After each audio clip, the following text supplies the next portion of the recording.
Speaking further about the organizing function, classical organizing theory comprises the collective or cumulative insights of early management writers on how organizational resources can be best used to enhance goal attainment or goal attainment of an organization. This video and further videos are going to discuss three major components of classical organizing theory, which are Weber's bureaucratic model, division of labor, and structure. Max Weber is actually a writer who probably had the most profound influence on classical organizing theory. And most agree that Weber's most notable contribution to this classical organizing theory was his concept of bureaucracy. Weber used this term bureaucracy to label the management system that includes three primary components. An organization which has detailed procedures and rules, a clearly outlined organizational hierarchy, and impersonal relationships among organization members.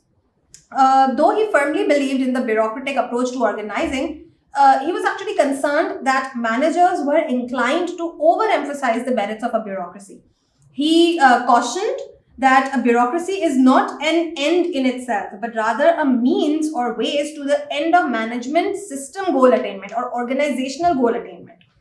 Then the main criticism of Weber's bureaucracy model and then on the other concepts of classical organizing theorists is that they give very less consideration to the human variable within organizations.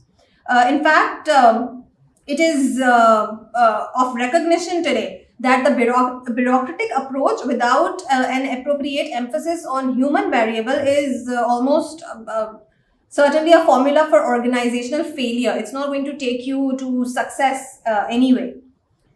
Then a primary consideration of any organizing effort is how to divide labor. Division of labor is the assignment of various portions of a particular task among a number of organization members. So rather than one individual doing the entire job, several individuals perform different parts of it. So that's what the concept of division of labor is. Production is like divided into a number of steps with the responsibility for completing different steps assigned to specific individuals. The idea or the essence of division of labor is that individuals become specialized in doing a part of the task rather than the entire task or entire process. A very common example of division of labor is the automobile production line because there it's not that one person is assembling an entire car. Specific portions of the car are assembled by different workers. And though most associate division of labor with automobiles, division of labor does play an important role in a variety of other businesses as well. About the usefulness of division of labor, there are, again, several explanations. First, when workers specialize in a particular task, their skill at performing that task tends to increase. Second, workers who have one job and one place in which to do it, they do not lose valuable time changing their tools or locations. So it offers the benefit of time savage. Then thirdly, when workers concentrate on performing only one job, they naturally try to make the job easier and more efficient.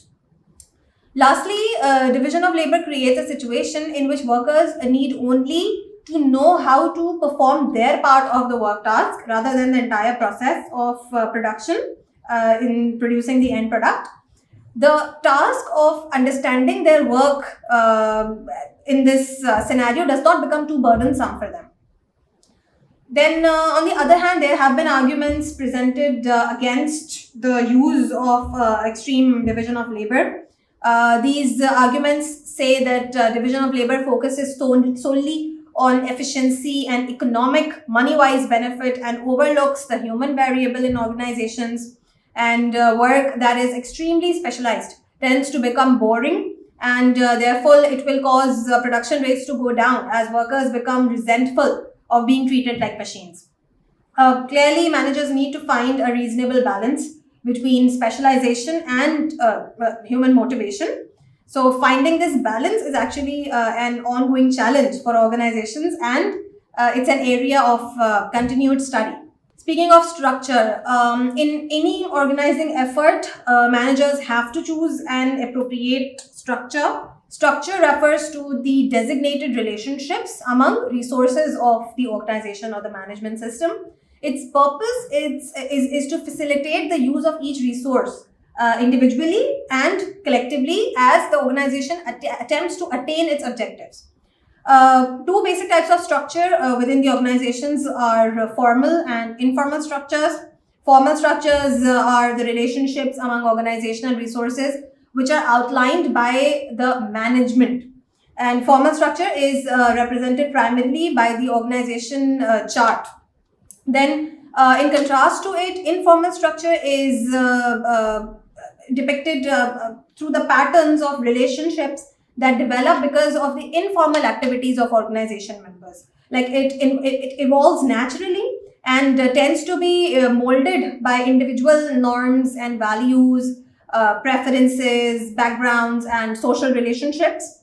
An organization's informal structure is the system or network of interpersonal relationships that exists within the organization's formal structure, but of course, it's not always or essentially identical to it. Organization structure is represented by means of this graphic illustration, which is called an organization chart. Traditionally, an organization chart is constructed in pyramid form, with individuals who are at the top of the pyramid have more authority and responsibility as compared to those towards the bottom. And the relative positioning of individuals within boxes on the chart indicates broad working relationships, and these lines between boxes designate formal lines of communication between those individuals. In addition to specifying formal relationships within the firm, an organization chart can also communicate to outsiders the complexity of the organization, and you will find this organization chart or organogram, as it's called, on companies' websites as well. A sample organization chart for a water bottling plant is shown in the slide. So the plant has 4 major departments: accounting, HR, production, and marketing. And this organization chart delineates the chain of command, and it indicates departmental tasks and how they fit together, and it provides order and logic for the organization. So every employee has an appointed task, line of authority, and decision responsibility. Thank you.